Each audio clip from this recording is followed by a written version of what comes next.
Fala galerinha do xadrez, tudo beleza? Pessoal, mais uma partida aqui do Mundial Feminino de Xadrez. Alexandra Goriatkina contra Ju Wenjun. Ju Wenjun, atual campeã mundial, bicampeã mundial. Detentora aí do título, está sendo desafiada pela Goriatkina nesse match de 12 partidas. 3 primeiras rodadas foram empate. Quarta rodada, vitória de Ju Wenjun. Vamos dar uma olhada na quinta rodada. A Goriatkina abre a partida com C4, abertura inglesa, temos cavalo F6, cavalo C3 e aqui E6.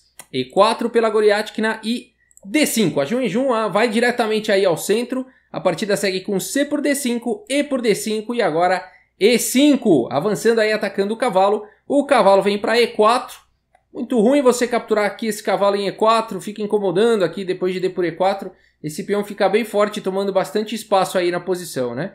Então, mesmo que as brancas tentem jogar alguma coisa como dama A4, cheque, cavalo C6 e dama por E4, você fala, puxa, legal, as brancas ganham um peão, por que não fizeram isso? É porque as pretas ganham muito desenvolvimento aí pelo preço de um peão, né? Podem jogar com um bispo aqui em E6, depois de cavalo F3, bispo D5, e as pretas têm um excelente desenvolvimento. As brancas vão ter que perder muitos tempos aí, tá? E muitos buracos na posição também, né? Principalmente aqui esse buraco aqui na casa de D3, enfim, aqui em C2 também, né?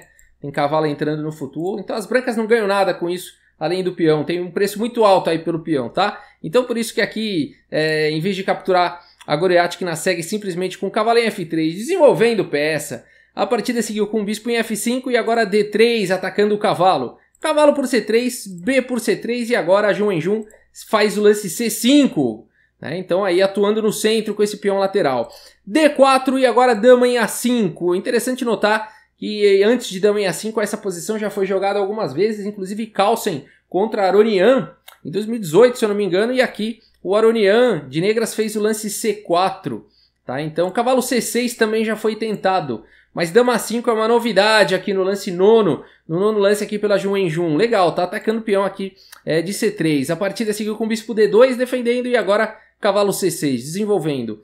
C4, olha que legal aqui o lance da Goriatkina, né? Então se livrando desses incômodos, dessa pressão que ela começou a tomar da Ju Wenjun aí no centro. Esse lance abre um ataque descoberto sobre a dama, Ju Wenjun volta a dama lá para D8 e agora dama B3. Olha só, a Goriatkina acertando os lances finos aqui da abertura, né? Esse lance aqui protege C4, mas imediatamente já ataca lá em B7. A partida seguiu com bispo aqui em E4 e agora dama por B7, ganhando um peão. Torre em C8, bispo G5 atacando a dama e agora bispo E7 protegendo. Bispo por E7, cavalo por E7, dama B5 cheque, dama D7 e agora C por D5. Legal, abrindo aqui, né, uma proteção aqui para a dama, né? Então esse lance captura um peão e também protege a dama aqui em B5. A partida seguiu com bispo por D5, agora dama por D7, rei por D7 e bispo B5, desenvolvendo o bispo com um tempo.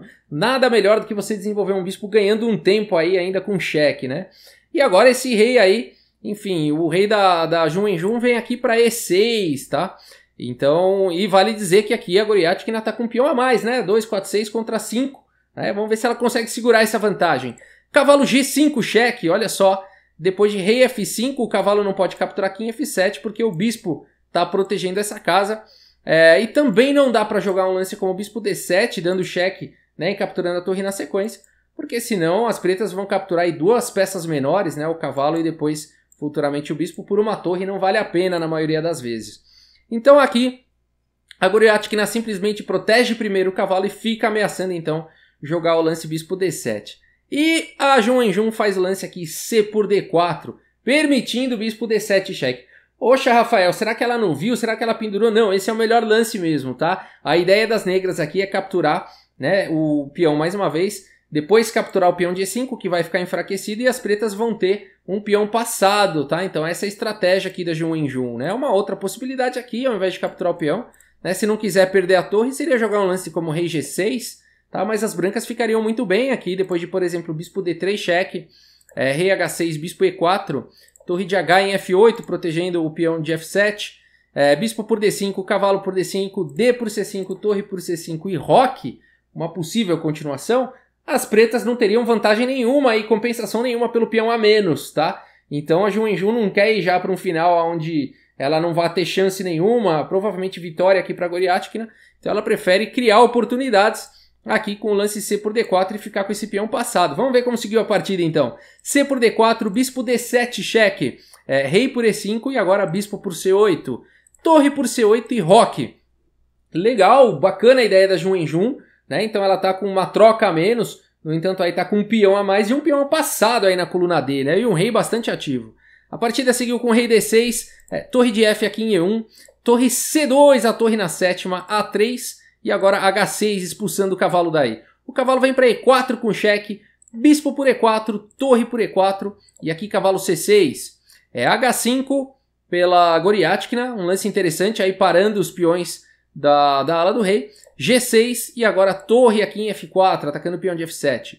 G por H5, torre por F7 e agora D3. A Jun Wenjun vai avançando aí com o seu peão passado e toda vez que um peão passado avança, o tabuleiro treme. Aqui o tabuleiro já começa a tremer. Será que vai valer a pena para Jun Wenjun aí essa estratégia, né, de tal uma troca menos e avançar com o peão passado? A partida segue com torre D1 tentando parar o peão, mas agora D2, o peão já está na sétima horizontal. Torre F3 e agora o cavalo em E5, atacando a torre. A torre vem para F4 e vale dizer que nesse momento aqui a Goriatkina está com um pouco mais de tempo no relógio, ainda é o lance 34. Ambas as jogadoras precisam chegar no lance 40 para ganhar mais meia hora no relógio cada uma.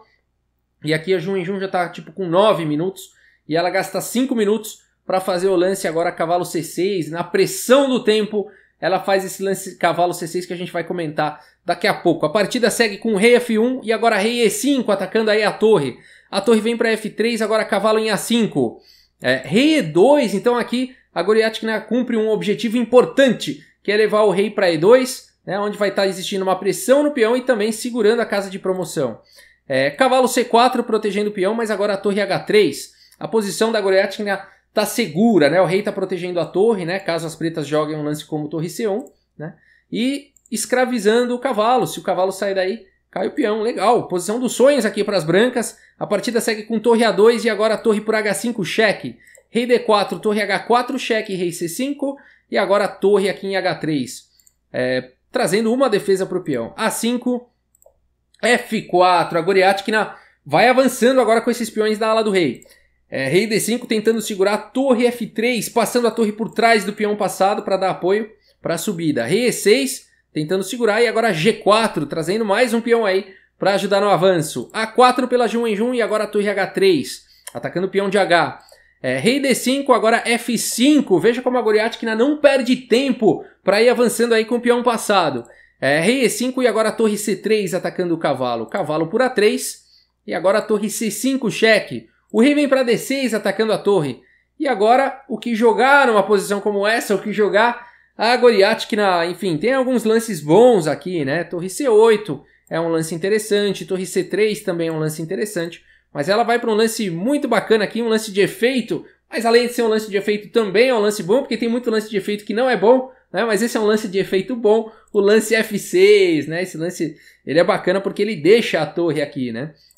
E ele deixa a torre, a partida seguiu com o cavalo C2, tá? Mas ele deixa, a Goriatkina deixou a torre aqui por um motivo especial, né? Se o rei capturar a torre, simplesmente F7, e não tem como segurar aí a promoção desse peão, né? Note que o cavalo não existe cheque aqui na posição, não dá tempo, né? Das pretas voltarem, e aí vai ser uma promoção para dama, e aí é vitória fácil aqui para as brancas, tá? Então F6, aqui um lance bonito, né? A partida seguiu com o cavalo C2, então agora, quem sabe esse cavalo vai dar um cheque aqui e ganhar um tempo, né? Para voltar lá para E6. Então torre C4, protegendo a torre e segurando a casa de D4. Cavalo em A3 atacando a torre, torre F4, mais uma vez passando aqui a torre por trás do peão.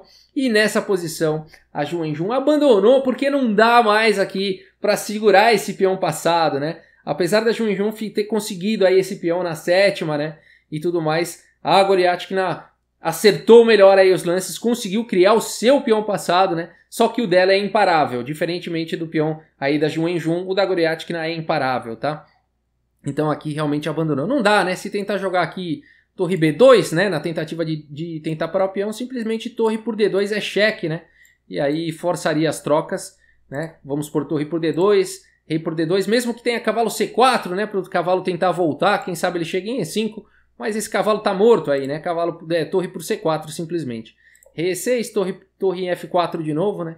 Enfim, daria até para tomar aqui o peão. Enfim, aí aqui existem várias maneiras de vencer. Eu vou só passar alguns lances aqui para ilustrar um pouquinho. Aqui acho que não precisa mais, né? O final é vencedor para as brancas. Legal, né? Por isso que nessa posição, depois de torre F4, a Zhu Wenjun abandonou e a Goryachkina conseguiu uma vitória no momento importante, hein? No momento importante aí do match, né? E haviam 3 empates para cada uma vitória da Zhu Wenjun e agora ela, mais uma vez, equilibra aí o match com a sua vitória, né? Então, no momento mais do que importante, né? Vamos dar uma olhada nas estatísticas aqui do chess.com e eu volto para comentar aquele lance que eu falei, tá? Do pouco tempo no relógio lá da Zhu Wenjun.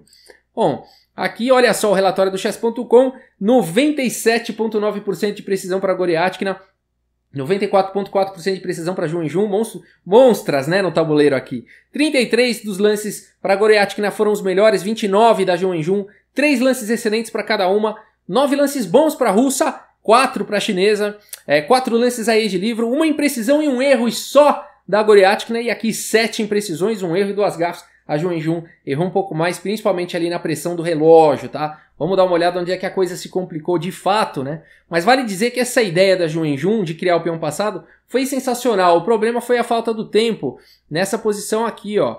Nessa posição, as pretas jogaram aqui cavalo C6, né? A Zhu Wenjun com muito pouco tempo no relógio faz esse lance e acabou...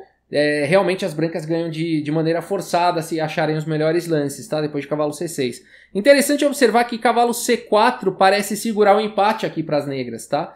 Porque o cavalo está protegido pela torre, o cavalo protege o peão de B2 e o cavalo está sempre ameaçando uma entrada forte aqui em B2, né? Onde a torre vai ter que talvez sacrificar aí no peão, né? Então, o que as brancas teriam que jogar aqui? Poderiam jogar um lance de espera, tá? Poderiam nessa posição jogar um lance de espera, por quê? Aqui poderia até fazer essa cilada, né? Porque se o cavalo vier para B2, a torre primeiro dá cheque aqui no rei e depois captura o peão, tá? Então poderia fazer esse lance, as pretas não poderiam jogar, portanto, cavalo B2, poderiam jogar aqui rei E6, tirando o rei então para não ter essa sequência do cheque e agora sim ameaçando o cavalo B2. As brancas teriam que jogar torre D4 aqui, por quê? Para evitar cavalo B2, se cavalo B2, aí a torre toma o peão, tá? No entanto, veja que nessa posição as brancas estão rendidas aqui, estão escravizadas, né? Porque essa torre não pode liberar, então as duas torres não podem, né, tirar os olhos aqui do peão, senão vai vir cavalo B2, né? Então as torres não podem sair aí da coluna D, né? E as pretas estão bem defendidas aqui. E essa estrutura aqui por si só garante, né? Parece segurar um empate, né? Por exemplo, depois de rei E5, torre D7, H4, rei F1, uma possível continuação, tá? A5, A4, H3, G por H3, torre C3, rei E2, né? Então aqui as brancas teriam cumprido o objetivo de chegar em E2, mas nessa posição, diferentemente da partida, aqui as pretas conseguem ir buscando oportunidades, né? Torre por H3, torre D8, H5, rei G1, rei E4, né? Tá longe de ser uma partida simples, mas como eu falei, teria chance, teria possibilidades aqui para as negras, né? Teriam chances iguais aí para os dois lados, né?